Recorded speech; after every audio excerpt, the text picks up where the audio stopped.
Now for the top story tonight. Opposing point of view with us, Dr. David Callahan, Senior Fellow at Demos, a progressive organization. First of all, do you believe in capitalism, Doctor? I absolutely do, Bill. And if I were a CEO or a hedge fund guy, I'd believe in capitalism even more, because that system has been working great for those people. Corporate profits are near record high. The stock market, we're having this bull market. The stock market's near record high. No doubt about it. The people at the top are doing great. Their incomes have gone way up. The problem is it's the people in the middle and the people at the bottom who aren't doing so well. McDonald's is a great example, right? Their stock has doubled since President Obama took office. But have the wages for McDonald's workers gone up? No, they haven't. Okay, that's because McDonald's can get people to work there and they don't have to pay more money. I used to own a painting business when I was in college, and I needed 5 guys to work for me in the summer.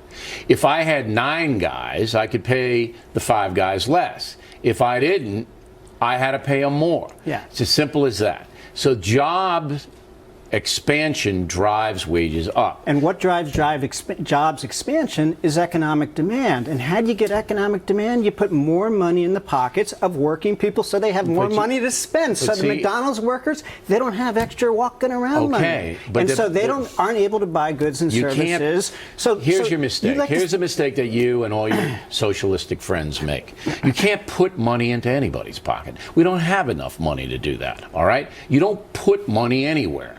Money is created, wealth is created by private business. And when private business expands, it needs more work. All right? Now, one of the reasons that President Obama and to some extent President Bush ran into kind of a buzzsaw is because of high tech. High tech means a lot of these companies don't need as many employees. All right? So their profits are going to rise because machines do the work that human beings used to do. That's just reality. Yeah, but Bill, the thing is, it's not just prosperity. It's shared prosperity. No, right? you want it to be shared prosperity because that's your philosophy. But in the 50s and 60s, it was shared prosperity. No, it wasn't. It was a robust capitalism. All boats rose together, not just the yachts. But the government had nothing to do with it. Labor unions were the key back then, and we don't have them now. That's a big problem. We have plenty of labor unions. It's just that Americans are opting out because they're so corrupt, many of them. They don't want to be in them. I'm in a union. But I kind of like my union after a SAG. Yeah. But a lot of the unions are corrupt.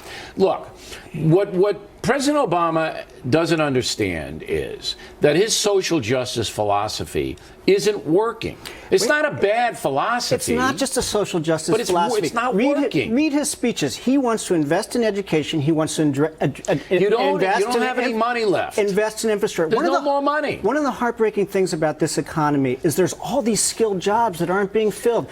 Shortage of nurses, shortage of IT people, factory jobs that require skills. Because it takes discipline to go and get those jobs. But it also takes skills and education. And it takes education. Look, here's another thing. And Obama has lots of proposals for building skills. Me off. Republicans kill every one of them. We're not investing. Because the Republicans don't want the federal government controlling it, putting massive amount. You want more education spending, correct? Is that what you want, more education spending? That was one of the drivers in the 50s and 60s. So you, Dr. Callahan, want more education spending when we have the highest per capita spending on earth.